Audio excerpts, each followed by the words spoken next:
And thanks for the invite. It's a great privilege. So what I'm really speaking tonight is about a chapter that myself and my colleague Dale McKinney did on worker organising in South Africa. That really is, its main focus is on two specific experiments. One relates to workers, mainly contract and casual workers in the Platinum Belt in South Africa, who organized outside of unions through what were essentially mass meetings and committees, and undertook very innovative and radical actions. Some of them were wildcat strikes, some of them were sittings on mines. And then the second experiment is more recent. It's simply done workers organizing outside of trade unions, through something called the Souvenir Workers Forum, which is a workers forum that has been established in Johannesburg, which is really the industrial heartland of South Africa. So I'm going to be explaining a bit about why these were established, why they take place outside of unions, some of the actions that they took, and some of the challenges that they face.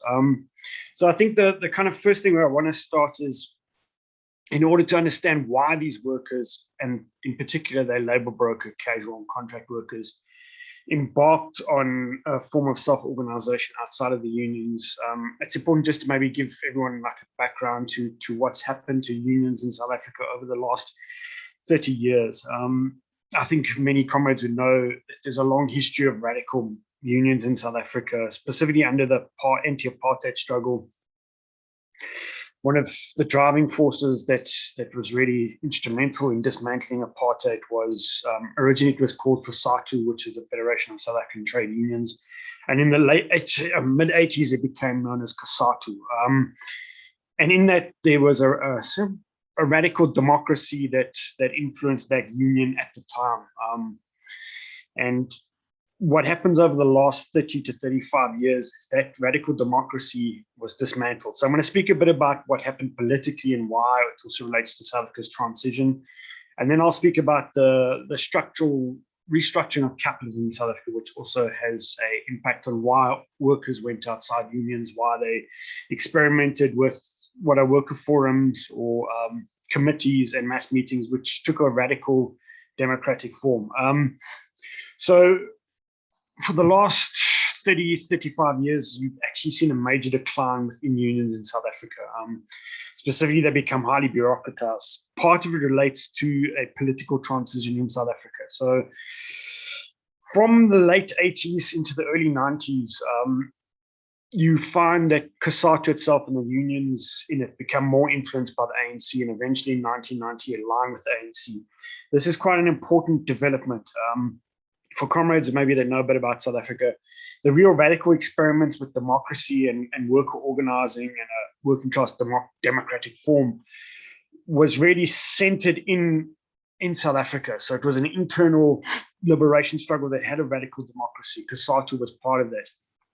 The ANC mainly existed in exile. They did have some influence within South Africa, but their structure is essentially an exile structure. So in many ways, it's extremely hierarchical. It's influenced by the South African Communist Party. So a lot of it was democratic centralism. And as the COSATU aligns and as the ANC became more influential along with the SSCP, gradually from the late 1980s onwards, the democratic shop floor tradition that existed in COSATU started giving way to a more hierarchical democratic centralism in the unions. This is one of the reasons why the unions become more bureaucratized. So you see a whole shift from the late 1980s right up until today, where the shop floor democracy starts dying. The executives in the union become far more powerful. So this is one of the influencing things. It's the political transition in South Africa. And the second thing that really plays into it was around 1994. There was an idea of, it was heavily influenced actually by comrades in Australia, but also Sweden, that in South Africa there'd be an attempt, even though it was a neoliberal era, to have some sort of social contract between the unions, business, and the state. And structures were set up. So one of them is called NEDLAC, which is the National Economic Development Labour and council. So it's known as NEDLAC within South Africa. What it is a tripartite structure where business, the unions, and the state come together, and essentially what they're supposed to be doing is reaching agreements on the type of trade policies, economic policies that exist in the country. In reality, the unions are a very junior partner. The state and capital work together essentially to blunt anything that the unions say. But the impact was that a whole lot of specialists were hired within the unions to actually negotiate at NEDLAC. And that added to the bureaucracy that was really starting in the unions. The third thing is also the social contract idea that a collective bargaining would be promoted over a long period. So usually the collective bargaining is for 3-year periods. Some of it takes place within bargaining councils at a sector level. So what happened was the unions also hired people that could actually, professional negotiators that could actually undertake those negotiations within the bargaining council. So even that saw a shift away from what was previously, which was kind of shop floor militancy, where workers would demand and organize at a shop floor level, to a more structured collective bargaining process. Again, this meant a power shift within the unions away from the members to officials, essentially. Another thing that took place was, and this has a major impact on the unions, in the 1990s, there was a whole lot of internal debates within the unions about whether to form cooperatives with the resources unions have, or to form investment arms, which essentially are capitalist companies that invest in other companies, usually through shares. That faction that argued investment arms should be set up won out the debate. The idea was, what their sold idea was, that these companies would end up benefiting workers and their families through bursaries out of the profits they were making.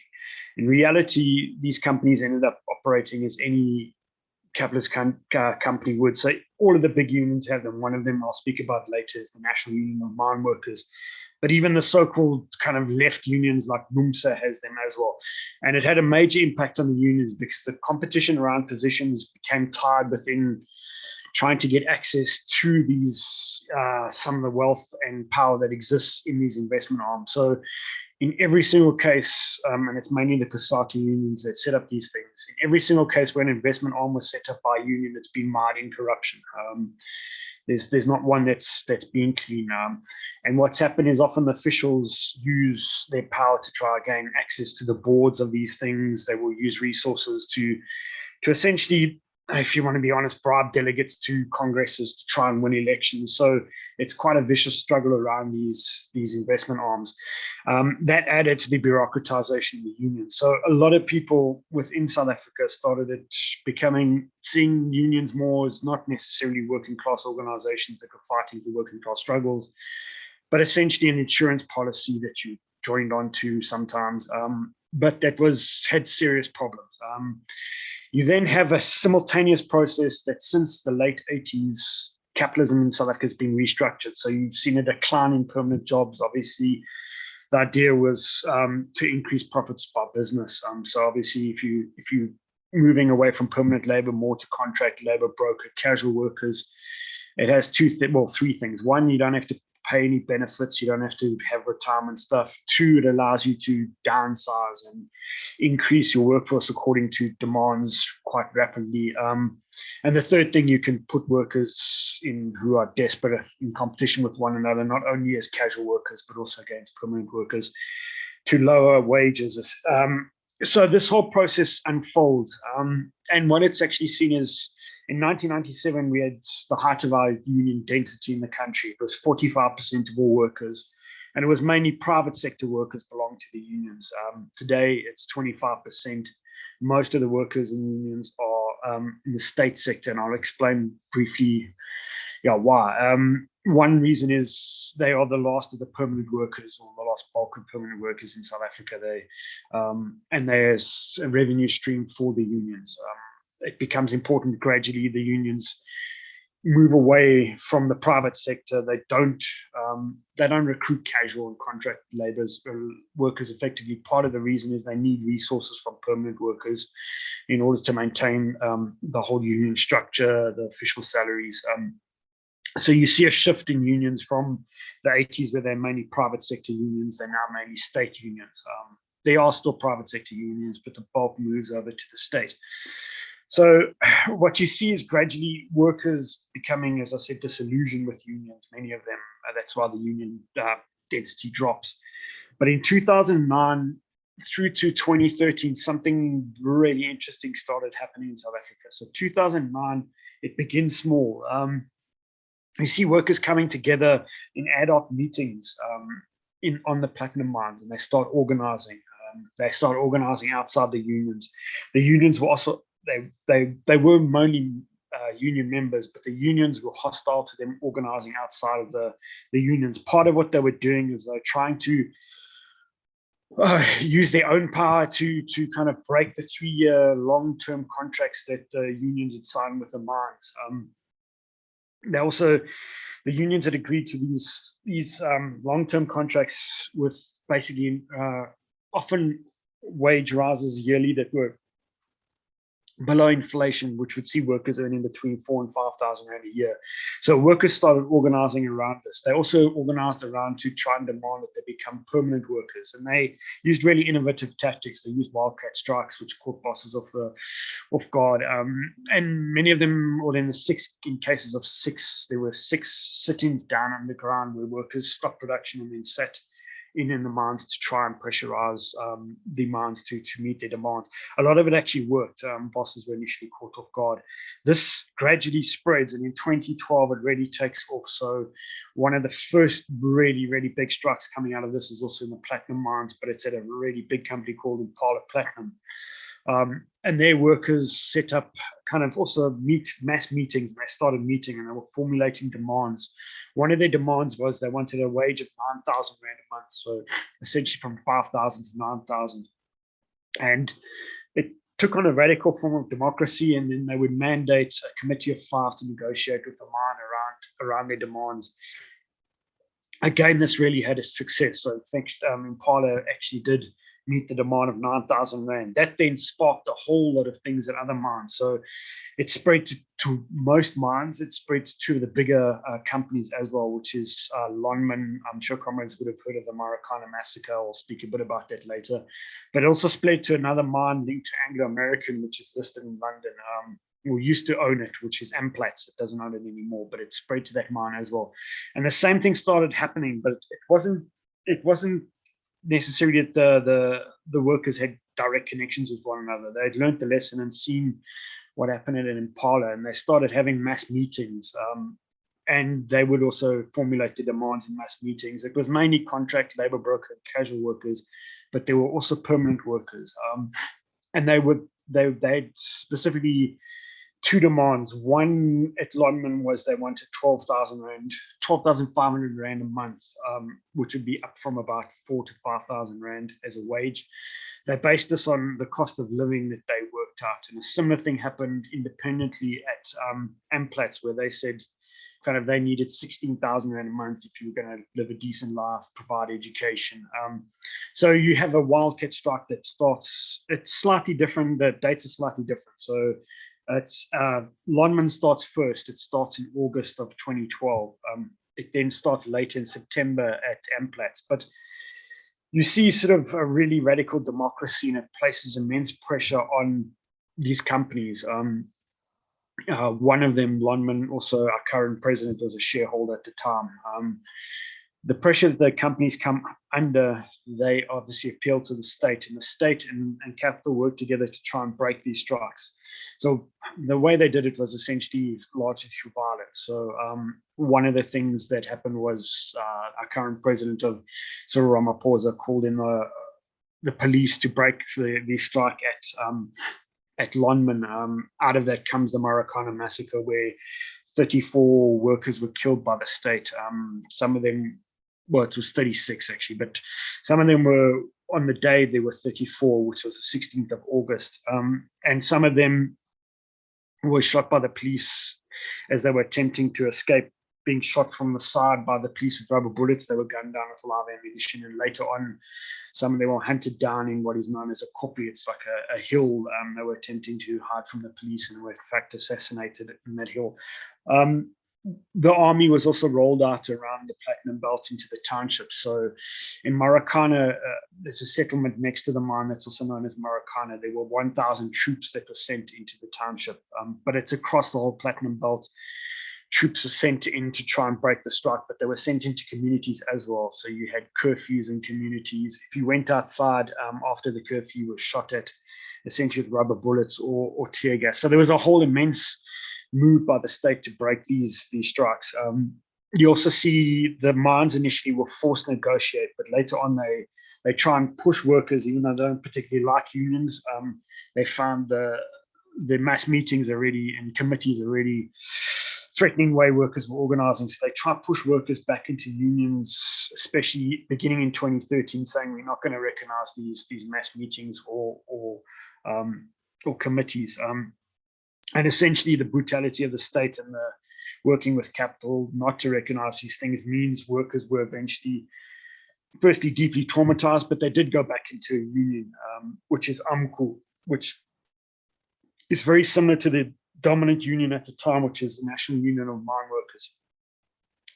It is also quite a highly hierarchical union. There's been the general secretary since its founding over 2 decades. There hasn't been a change in general secretary. So essentially around 2013, it actually looked like these kind of self-organized mass meetings, forums, committees were dying.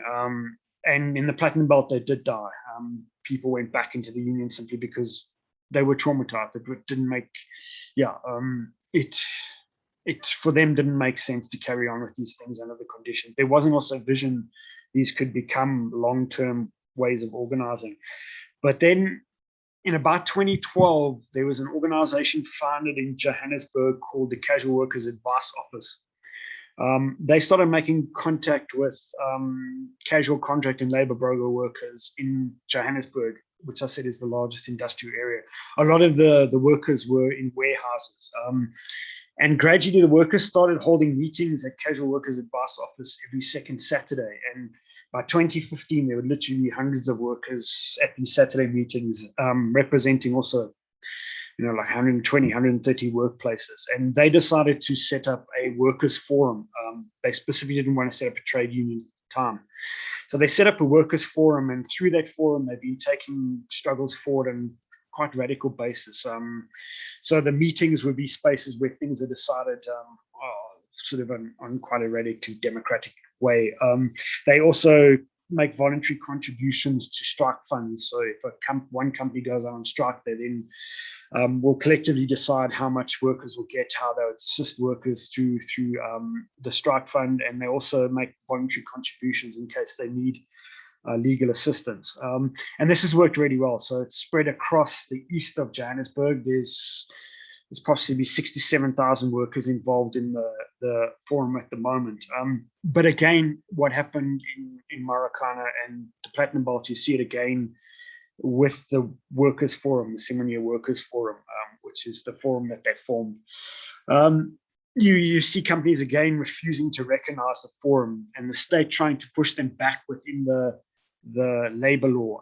In South Africa, wildcat strikes are not protected, so you can be fired for them. The labor law does protect once you apply through the processes to go on a protected strike. It does protect that, but it takes a long time, which gives bosses time to kind of make plans, which is why the wildcat strikes were so effective. It didn't allow for that.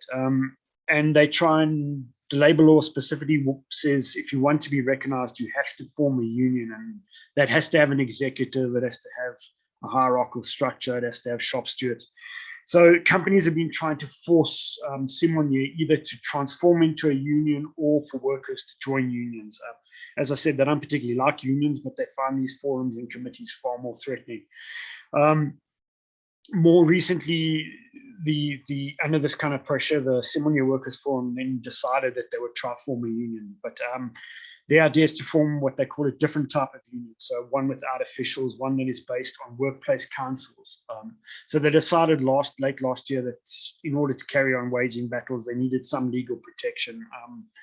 So they've opted to go that route. How that pans out remains to be seen. And hopefully they do manage to form a more radical type of union out of Senior Workers Forum. So that's part of the challenge that you face in South Africa, is that really the laws essentially against these new forms of organizing. The laws used to try and break these new forms of organizing. When that doesn't happen, then the state unleashes violence. So there's a whole attempt to kind of break these self-organized structures. And it's quite a coordinated attempt. So what we really face in South Africa, the challenge we face, is you can actually see how highly effective these things are. But how we maintain them, how we grow them, that's the challenge we face.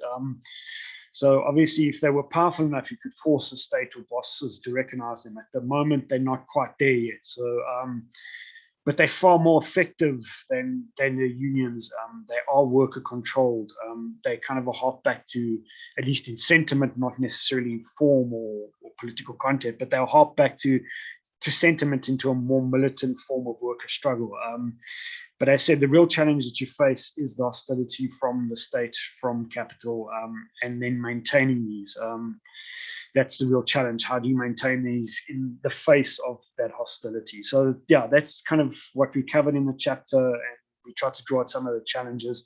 But I think it was an amazing period, and still has been quite an amazing period, certainly in Johannesburg. But the platinum mine workers struck.